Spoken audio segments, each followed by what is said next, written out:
Good afternoon, ladies and gentlemen, and welcome to the MMA Plug presented to you by Mile High Sports. We are here from the Mile High Sports Studio live at the number 38 presented by Volo. I'm Jordan Kurtz. You can give me a follow along online at Comments from the Peanut Gallery. Got my man Danny Bailey behind the glass holding it down for me each and every week. Want to give a shout out to the whole Mile High Sports crew. They are doing a tremendous job covering all the headlines across the sports world, which they are a bountiful on the Colorado scene right now. With CU, the heat on Coach Prime is as hot as it has ever been. The NFL is fresh off of the draft and plenty of storylines for the CU fallout with the Shador situation, as well as then all the Broncos news that's going to be coming along. The NHL and the NBA are both in the midst of playoff action, tight series for both the Avs as well as the Nuggets out there. And then we have the Rockies. Guys, last week we were sitting here and the Rockies had 4 wins in the column.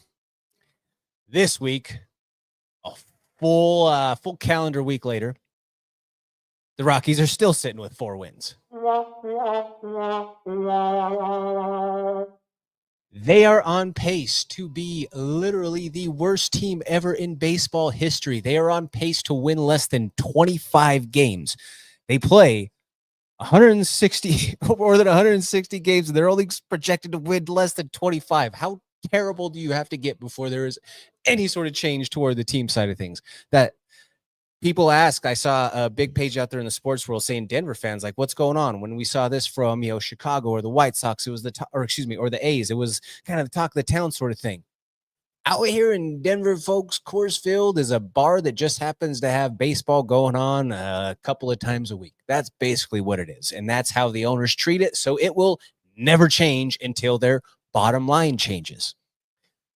Overall, make sure that you check out the Mile High Sports Network for more on all of those sports and topics. You can check them out through the magazine, the website, YouTube channel, any of the podcasts, so on and so forth. Make sure that you keep an eye out for any of the merch drops. Hit that like, share, and subscribe wherever possible. Now, moving along to the Colorado Rundown. If you have the opportunity to buy tickets directly from the fighters, whether it be paper tickets in person or using their promo code online, please do so. That definitely helps them as far as their commission goes. Running through the events, we have Grapple Games that's going to be coming up in a few weeks for CJJC. That is May 24th. The very first event of Grapple Games is going to be Card-Jitsu. So make sure that you go to jujitsuclub.co today, fill out those applications. You'll see what we have going on right now as far as weight classes, so on and so forth. They will get you those matchups and we'll get after it. That'll be Grapple Games for CJJC, May 24th. Following that, the next weekend, you have Sparta with a show going down at the Island Grove up there in Greeley, Colorado, May 31st. Island Grove is a great venue for fights. Have hosted a few there myself. It's a good venue. Make sure that you go out there, check them out in that NoCo showdown. A couple of weeks following that, you have Colorado Combat Club making the return at the Stampede. That is going to be June 13th. For their very first show on June 21st, you have Guerrilla Fighting Championship. A bunch of fighters from the Southern Colorado run or the southern portion of the Front Range going to be showcased on that card. You have a main event between 2 guys based out of Colorado Springs, a featherweight bout between AJ Robb and Darian Robinson. Then you also have the Steel City Kid, Nico Cornejo, in the co-main event. So make sure that you support those guys. That's going to be June 21st at the Pueblo Convention Center. June 28th, the following week, there's going to be 2 events. We have a Thai show that's going to be 5280 Muay Thai Fight Series 36 going down at the Stampede. That's a Muay Thai matinee. That evening, you're going to have Battle MMA Championships going down at the Colorado Springs City Hub. So lots of events on the horizon. Keep those on your calendar and be sure to check them out. Support us. We can't do what we do without you. Moving from there, going to run through the UFC Kansas City recap. Man, that was a tremendous fight night card, in my opinion. The UFC delivered a pretty action-packed fight night at the T-Mobile Center. It kind of blew my mind when I saw that Kansas City was T-Mobile Center because in Vegas, naturally, we have the famous T-Mobile Arena. A little bit confusing there. If you were to say, oh, it's a T-Mobile. Oh, wait, we're in completely different states here. I digress. Completely different point. You had a little bit of a surprising turnout. I believe that this was the first time that we saw an attendance decline as far as some of the fight night shows. That's a whole different discussion. There's been a lot of talks out there of why are some of the sales down, numbers, so on and so forth. I think that a good direction to point in is they're pricing themselves out. There was a big in-depth video essay from MMA On Point that came out a couple of weeks ago on YouTube. I encourage you to check that out. But it's talked about the just explosion of ticket prices in comparison to what they were a few years ago. And that, I believe, is probably a big reason of why you're seeing a decline in some of these in some of the gate or the ticket sales directly. Just because, man, like if you're talking about fighting as a whole, we've always talked about fighting as being the blue collar sport, is the fight that connects to people on such a grassroots level. Well, we're not talking about some of the most, but with that being said, that's a lot of working class folks. That's a lot of blue collar families. You're not talking about families who have $1,000 of expendable income to go pay for 4 tickets, for a family of 4 to go see a show. And that $1,000 that you're paying $250 a ticket for a UFC show, you're sitting in nosebleed seats. Whereas in contrast, the viewing experience has gotten so good from a production end of things to where, hey, like, do I want to go sit up in the nosebleeds for 6 hours of fights, or do I want to sit in the comfort of my own home where I see absolutely everything in these 8K cameras? That's a completely different discussion that we can have for another day. Let me know what you guys think. Hit me up on social media. That's at Jordan Kurtz, or that's Jordan Kurtz at Comments from the Peanut Gallery. We can definitely go into depth on that one. But moving through with the fights themselves, in the main event, we had Machado Garry taking on Carlos Prates. Now, this welterweight showdown, this was one that I think a lot of people expected to go the way that the last 2 rounds did throughout the entirety of the contest, but we have to give credit where credit's due at this stage. Machado Garry is for real. The speed was an issue. It took a couple of rounds for Prates to figure it out. And there's going to be some people that say, oh, well, you can't smoke cigarettes and do all of this and perform at a high level and, be able to have the tank deep in the fight. I understand what you're saying, and there could be, some validity to saying that, oh, if he were to stop, that maybe gives him a little bit more of a gas. I get what you're saying at large, but he won the 4th and 5th round. He won the last 2 rounds. Was he a little bit tired in the 5th, or was he showing signs of fatigue? Sure, but who doesn't at the 25th minute of a fight? Especially after you've been having to deal with so much movement and some of the things that Garry made him have to do. Although I do believe that had he put a little bit more pressure on him early, he would have forced a little bit more of the wrestling exchanges that could have opened up some offensive opportunities. Where I think that this fight was won by Machado Garry was IQ. I was thoroughly impressed with his IQ in this fight. And I mean, this is a dude who obviously we've talked a lot of smack about. We've given a lot of flack to for things that are more or less outside of the cage. Inside the cage, he's proven time and time again that he finds ways to win.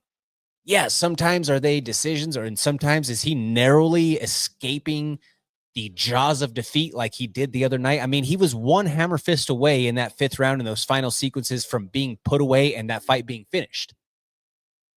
He somehow weathered that storm, and you could say, oh, was the lack of output from Prates, whatever it is, he still stayed alive and he still won that fight.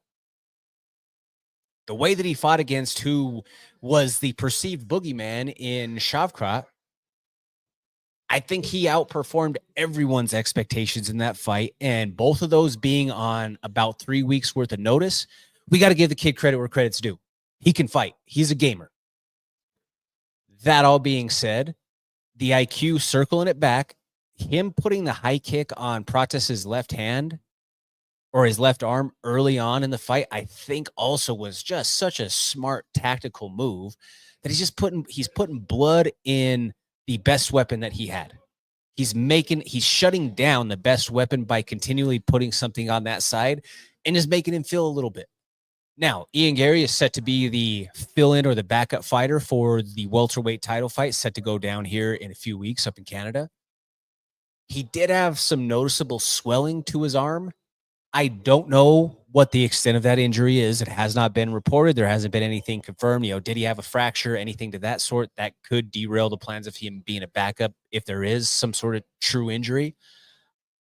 But again, the willingness of the dude to go out there and want to be the man in the arena, I can only give him respect. And he's fought two boogeymen that we all thought, or a lot of us thought, this is not going to go well for him. And he won both fights. So, hey, tip of the old ball cap to Ian Machado Garry. Moving along from that, we have a co-main event that happened between Zhang Mingyang and Anthony Lionheart Smith. Hey, all due credit to Zhang. He's kind of an outlier for Chinese prospects. Most of the time when we have Chinese prospects coming over and making their mark in the UFC, they're a lot more quiet, humble, or very martial artsy in a way. Like, more or less not very outspoken, if you will. On the flip side, you had Zhang out there, and he's cutting a promo to the Kansas City crowd. He's saying, yeah, boo me again. He was relishing in that role of being a heel, playing spoiler to Anthony Smith's retirement party. That's just not something that we typically see from fighters from China. And I think because he can speak some English and he is willing to go against the grain, this kid might get some push, and he, dare I say, is a future dark horse in the division because he can fight. He's young. He's got power. He doesn't spend a whole lot of time in the cage. I mean, if you look at his resume and how quickly he gets a lot of guys out of there, that is something that the promotion looks at, and they start to see, all right, what is this kid's trajectory and how can we build him? How can we maximize to get the most juice out of this berry? He's calling out former champions in the process now. I think that, again, we're going to see another high-profile fight next for Zhang. On the flip side, man, I can only say thank you to Anthony Smith.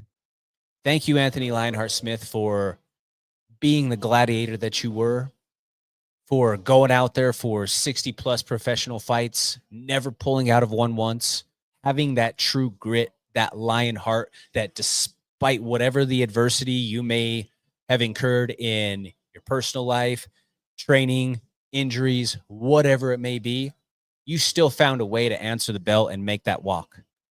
Now, for those out there that are the naysayers, yeah, there has been things that, or there's been material that Anthony's given you out there to criticize. But at the same time, there is not a single one of you some bitches who could go out there and do what he did. When you're talking at 36 years old, having 60-plus professional fights against some of the guys that he did, fighting at that type of frequency, oh man, you have so many things that just, if all the rest of your world is perfect, just the training and the wear and tear on the body alone are hell to deal with. And most people would break from that alone.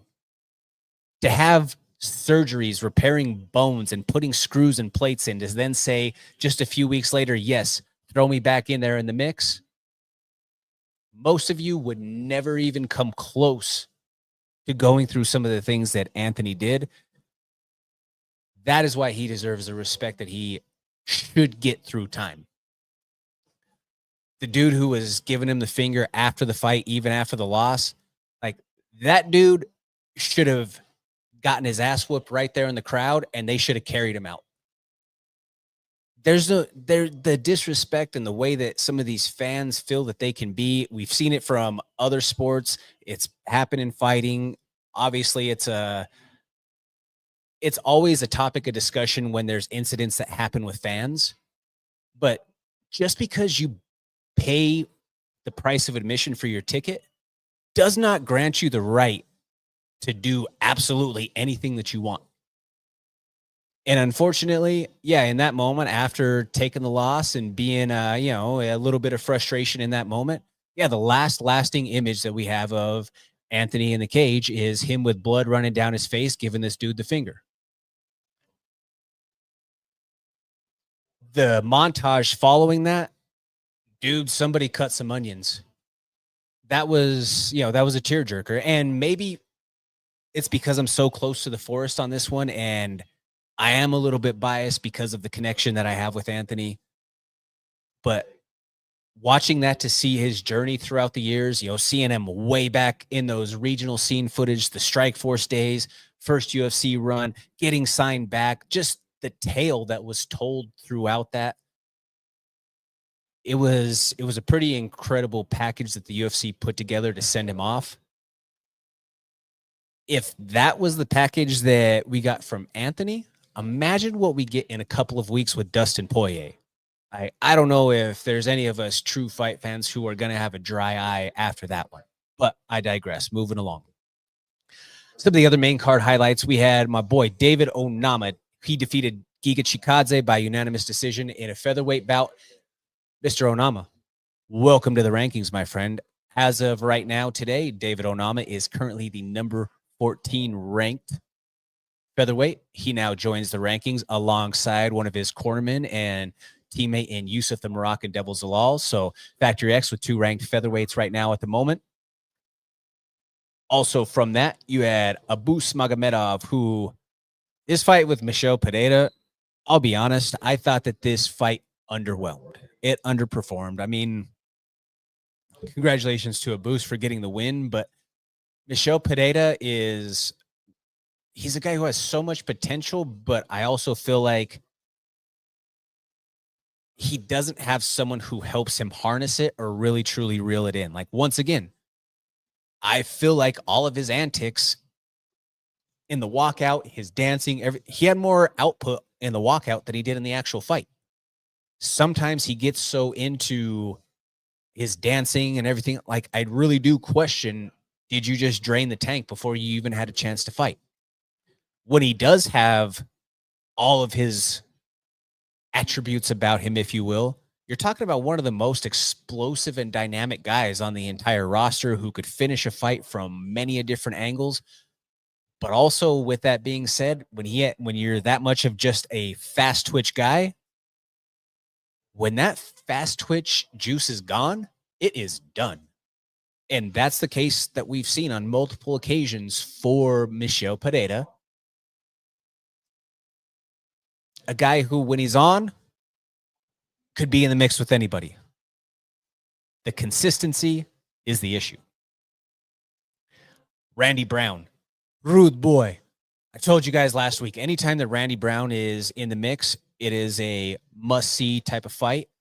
He fought Nicholas Dalby, who said, this dude looks like a Norse warrior in true fashion, goes out there like a Viking and gets hurt early, then rallies, hurts Randy Brown. Randy Brown follows that up with a right hook that just completely flatlined and made Nicholas Dalby eat the canvas for the very first time in his career. They go on and they both win a $50K bonus for fight of the night. Pure entertainment in that matchup right there. Randy Brown is a guy who I think is going to have probably a higher profile name and a big matchup coming up in his next bout. He's flirted with the rankings before.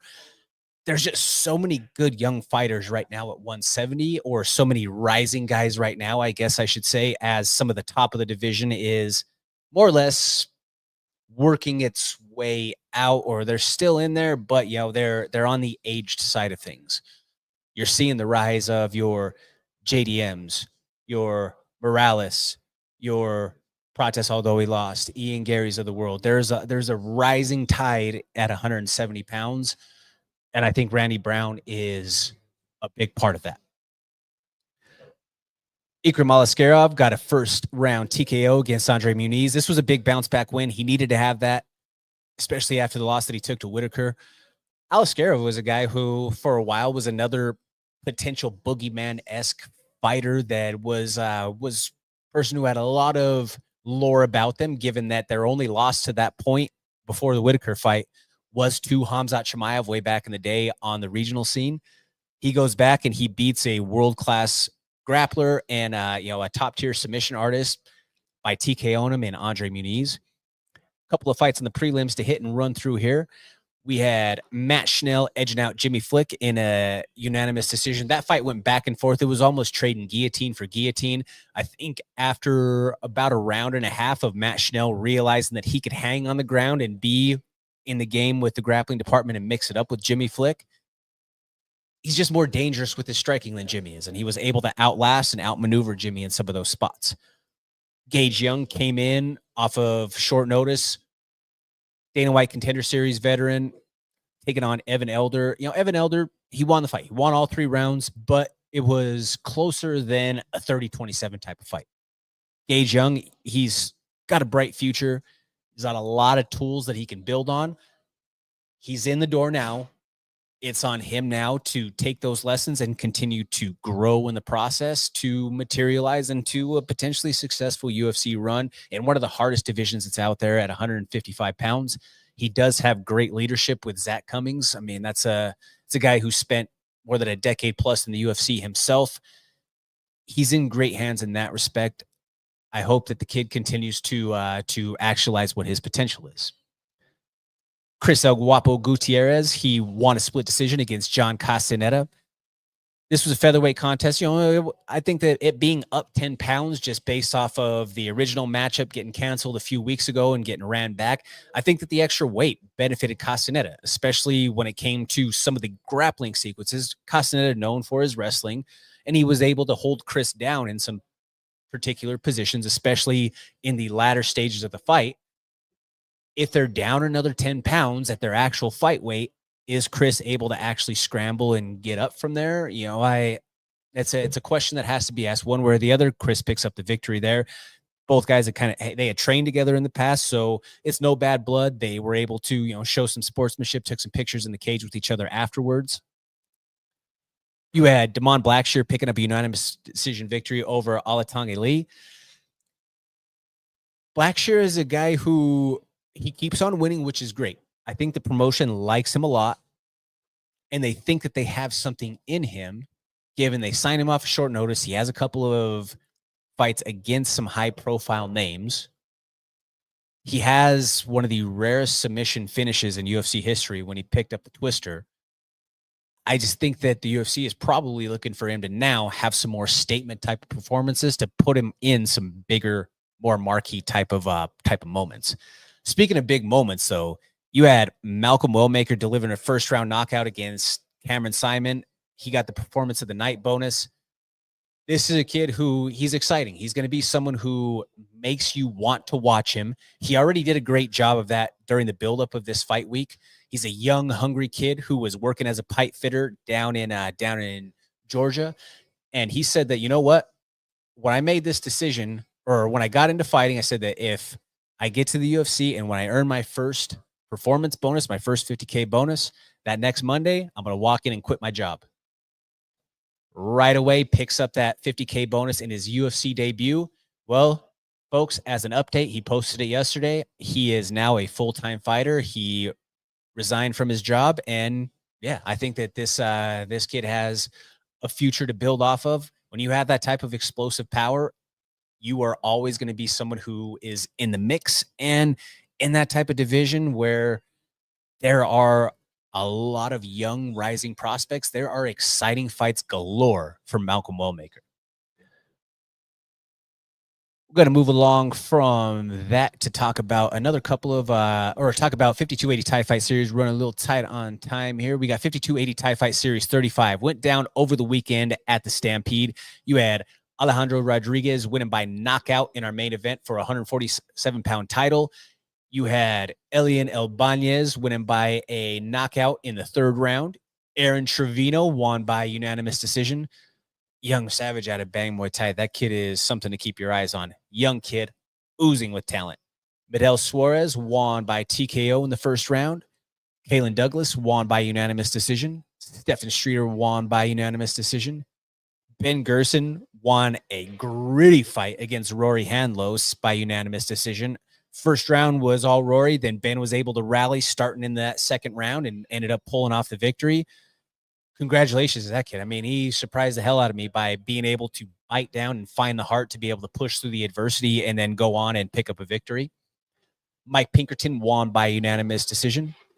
Douglas Martinez won by unanimous decision. Natalie Klein, the Steel Giraffe, product of Josh Huber, won by unanimous decision. Nick Gamma won by unanimous decision. Cameron Kazan won by first round TKO. Came out there like a madman, blitzing like crazy. Rosa Maria Calvillo won by TKO in round 3. Anthony Oliveira won by unanimous decision. Orlando Otero won by unanimous decision. And Jaden Etienne opened up the day by winning with a third round TKO. Folks, do you have any Cinco plans this weekend? Well, Canelo Alvarez and VMC Tequila Can Cocktails have you covered. VMC Tequila Can Cocktails invite you down to the View House Ballpark location on May 3rd for the official Canelo Alvarez watch party. The party is going from 7 to 11 with VMC drink specials all night. There is free entry, huge screens to watch the fight. It is going down, rain or shine. VMC Tequila Can Cocktails are made with real tequila. It is owned and founded by Canelo Alvarez, and they're introducing their new flavors, Tamarindo and Jamaica, to go along with the Paloma and Margarita flavors. So be sure to come check that out Saturday at View House Ballpark location. Moving over to this weekend's preview for the UFC Des Moines card. This is headlined by one of Colorado's very own, the Sandman, Corey Sandhagen, friend of the program. One of, in my opinion, the most exciting fighters on the entire roster to watch, to follow. IQ through the roof. If you follow him on his social media or his YouTube channel and watch his fight breakdowns, the dude is a literal genius. He's a fight genius. There's no other way to put it. Have to absolutely love Corey Sandhagen and the impact that he has made, not just as a fighter here on the Colorado footprint, but my love and respect for a guy like Corey Sandhagen is so deep because I see the effect of what he's had in the community as a whole. There's an entire generation of fighters that he has made an impact on that have iterations of his style. And those guys who have trained under him, you could totally see the influence within their game and their style. So that's the mark of a real leader and someone who inspires that next generation. They want to be just like him. They want to be able to fight like he does. They want to be able to have the dexterity in their hips and be able to flow and just be the samurai the way that he is. That all being said, it's a tough fight against a former flyweight champion who has since moved up to bantamweight in Davison Figueiredo, Deuce Together. But in this particular matchup, I think that Corey Sandhagen he's too dynamic. I think that really and truly outside of a pure power shot, that is probably the only thing that Figueiredo has a clear-cut route to victory. I think that Corey's too well-rounded. And maybe I'm a little bit too biased in this situation, but I think that Corey can out-wrestle him. Jiu-jitsu might be tough sub for sub, given, hey, I want to give all due respect to Figueiredo's black belt, but I think that Corey can do enough in that department to be able to put himself back onto the feet and then be able to work his angles, work his game to where I think that there's definitely routes to victory and, dare I say, potentially a finish, maybe a knee. I mean, Corey's longer. He's taller than what Figueiredo is. The knee doesn't really have to travel a long distance to be able to find that kill shot.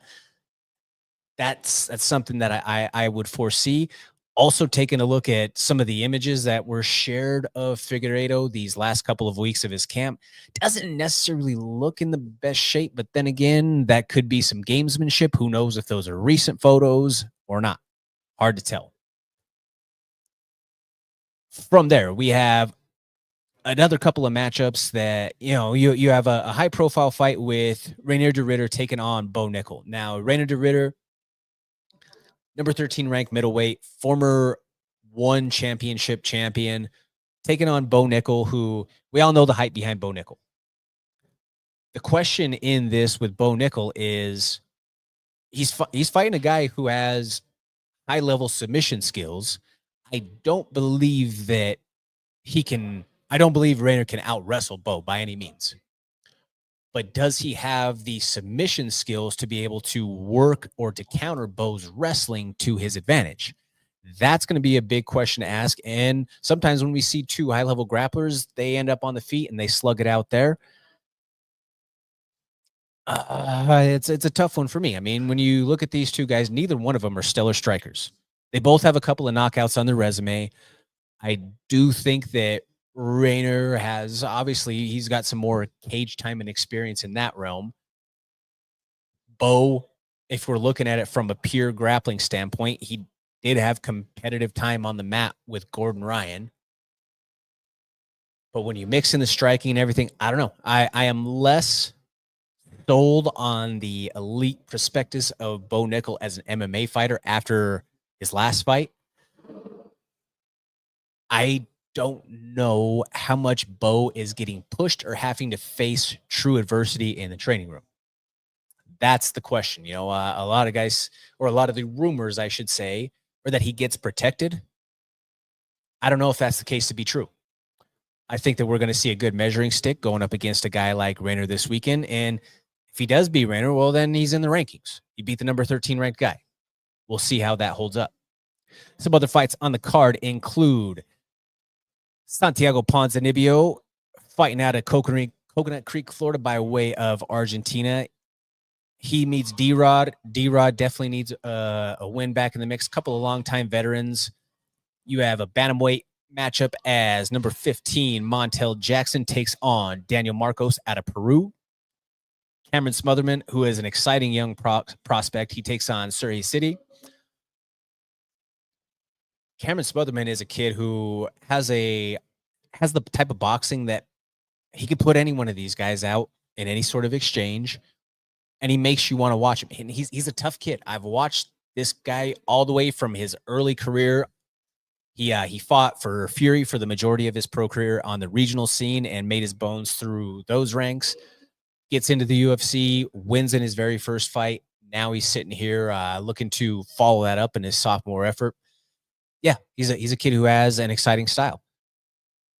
The big story, though, for me on this card, and I think it's the feel-good moment for the card overall. Little heathen Jeremy Stephens got re-signed to the UFC, and he gets to fight in his hometown. A guy who spent a large volume of his career in the UFC, had a detour, went and fought in a couple other promotions, has fought in bare knuckle, most recently had a massive win over Eddie Alvarez at Knucklemania and BKFC, playing spoiler to the hometown kid out there in Philadelphia. He gets a chance to go out there against Mason Jones, who is a young prospect at 11-2 with a good record. It's going to be an exciting lightweight fight. Jeremy Stephens, though, right now, he's on a wave of high confidence. Nothing against his opponent. The feel-good story, I would love to see the arc of Jeremy Stephens get a little bit of validation. You know, in a lot of cases, he's kind of always an afterthought, or they talk about this week, well, oh yeah, they're going to say, well, he faces a dubious record and potentially, you know, adding to the most losses in promotion history. But if you have that many losses, that also means that you had a ton of fights in the big dance if you're in that running. So that goes to speak to his level of veteran experience and his cage time. You also, again, a guy who was never really given the limelight, never really given a lot of the nod. You know, most casual fans know him as the who the foo was that guy from Connor. Like, most people know him from that instance in that press conference. So again, just a little bit of validation at the end of the tunnel for somebody like Lil Heathen Jeremy Stephens. Fun to see. A couple more fights on the card to talk about before we move along. You have a women's bantamweight matchup ranked between Yana Santos taking on Miesha Tate. Miesha Tate, a lot of crazy sound bites this week saying, oh, she wanted to fight Kayla because of her, she thinks she'd do better against the judoka now, and she would get some redemption because of her past losses to other judokas like Ronda. Let's calm down here, Miesha. Those days of you being in Kayla's competitive realm are far gone. Plain and simple. You have Marina Rodriguez taking on Jillian Robertson. Hey, this is a fun matchup to me. This is number 9 versus number 12 in the women's strawweight division. Very definitely a styles clash. Marina is a Muay Thai specialist who wants to go out there and punch your face through the fence. And then you have Jillian Robertson, who her death cuddles are of another level. She has some of the most submissions in the entire UFC history. I believe a leader for the division as well. I mean, her armbar game is insane. It's a styles clash that who is able to employ their game plan better. You have Gaston Bolaños taking on Quang Lee.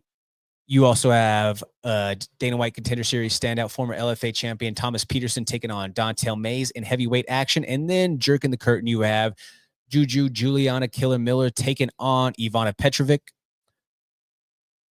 Couple of boxing briefs to talk about before we close out the hour by going 3 rounds. You have one of the biggest rising stars in all of the squared circle this week. He is the monster Naya Inoue. The Japanese undefeated prospect returns to action on May 4th.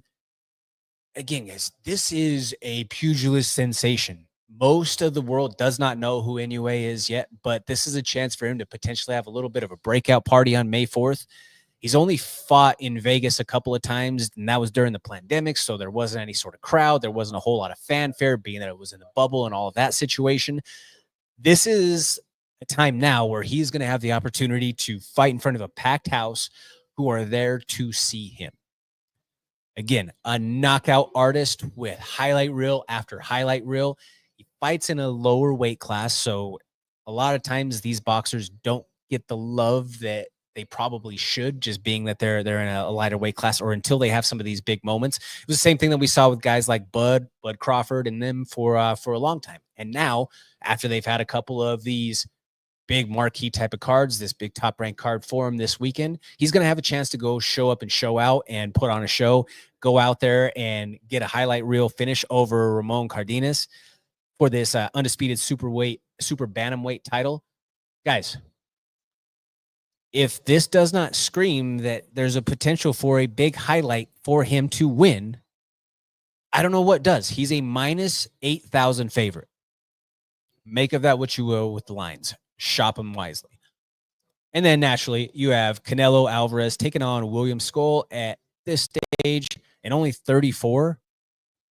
Canelo has cemented his place in history as one of the all-time greats in boxing. I mean, more than 60 fights already at this point. He's only saw defeat twice throughout his entire pro career. A couple of draws in the mix, but more than 50 wins as a pro.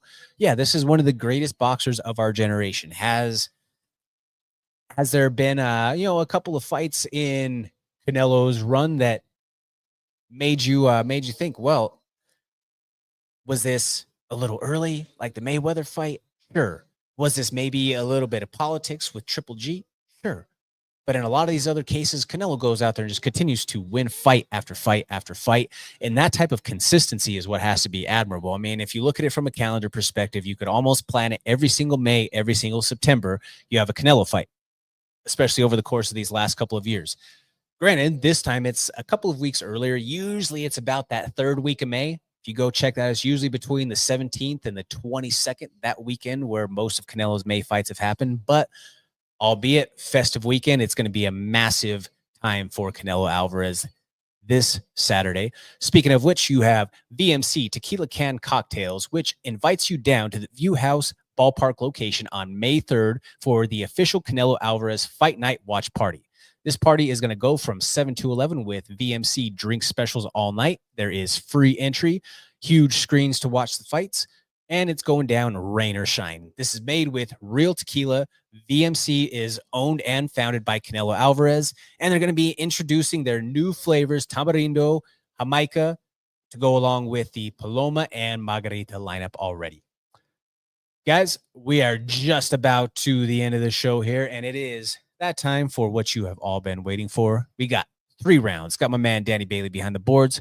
First round, brother. What do we have?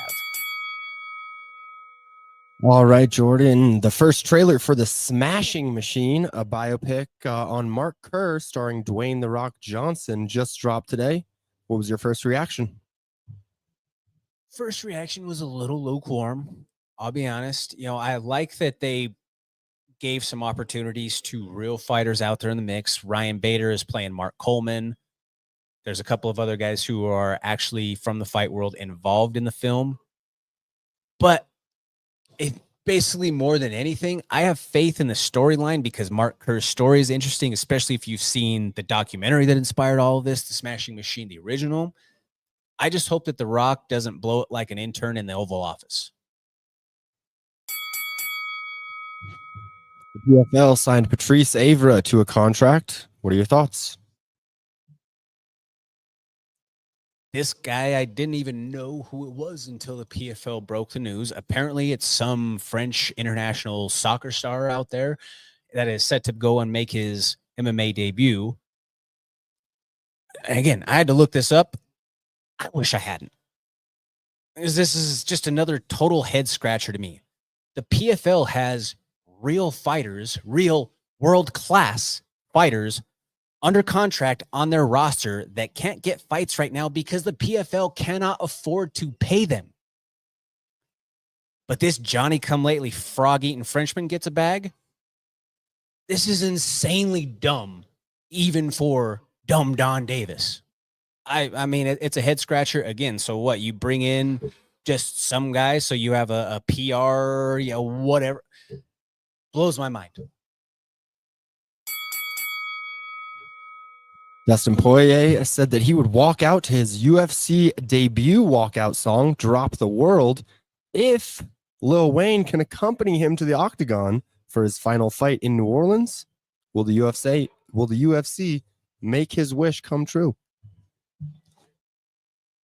I highly doubt it based on the precedent it could set, but then again, it is the UFC and they break their own rules whenever they want to. They kind of do what they want in that sense. They are always, in most cases, anti-spectacle as far as walkouts go. We've seen a little bit where they've entertained certain champions, like Izzy being able to walk out with his dance sort of routine, and the MVP situation, the Undertaker had at one point. There's been a couple of these, but again, you see an instance where last week with Michel Pereira, who goes and blows his wad in the walkout, that kind of speaks to why the UFC doesn't like having some of these big spectacle type of things. However, if they were to make an exception, I do think that one that we could legitimately see is for Dustin Poirier's retirement fight in New Orleans. I mean, they've already took the card back to New Orleans just for Dustin. They are putting the BMF belt on the line to hopefully send Dustin out on a high note. And it's no disrespect to Max, but it's against a guy who he's already beat twice. Is it hard to beat someone 3 times? Absolutely. And credit to Max for being willing to say, hey, I'll go up there. I'll go fight him again. And because the last time that they fought at 55 for the interim title a couple of years back, didn't go so well for Max. But that was also a different, Max talked about how his move up to 55 wasn't necessarily the best in terms of the weight. But again, in this particular scenario, reeling it all back in, I do believe that if we were to see an exception made by the UFC, it would be for Dustin Poirier's final fight. But how does the logistics of all that work with Lil Wayne potentially walking out with him? I don't know. To my knowledge, there's been, or at least to my recent recollection, and in a very, very, very long history, we've had somebody or a live performer for one walkout. And that was Foggy Dew from Sinead O'Connor for Conor McGregor. That was the biggest cash cow superstar that the sport has ever seen at the height of his run. Should somebody like Dustin, for the sacrifices and everything that he's done for the business, get a pleasant send-off in this way? Sure. Why not? The only question that I offer or that I put to the counter is, what kind of precedent does this set on the opposite side? And does that make every other fighter who's had some sort of tenure then think that they get X, Y, and Z things for that retirement fight? I don't know. It's a tough position if you're in the UFC spot. Let me know what you guys think, though. Hit me up on social media at Comments from the Peanut Gallery. That's on Instagram or on Threads. But just like that, we are all out of time. We want to thank you all so much for tuning in. Let us know what you think. Hit us up on social media. If you have the chance, make sure that you smash that like, share, and subscribe button for the Mile High Sports Network. My man, Danny Bailey, always holding it down for me. Want to thank Mile High Sports, presented or here from the number 38, presented by Volo. Also, again, make sure that you check out this weekend the VMC Tequila Can Cocktails watch party for the Canelo Alvarez fight at the View House Ballpark location. I'm Jordan Kurtz. Catch me here next week, same time, same place. This is the MMA Plug, presented to you by Mile High Sports.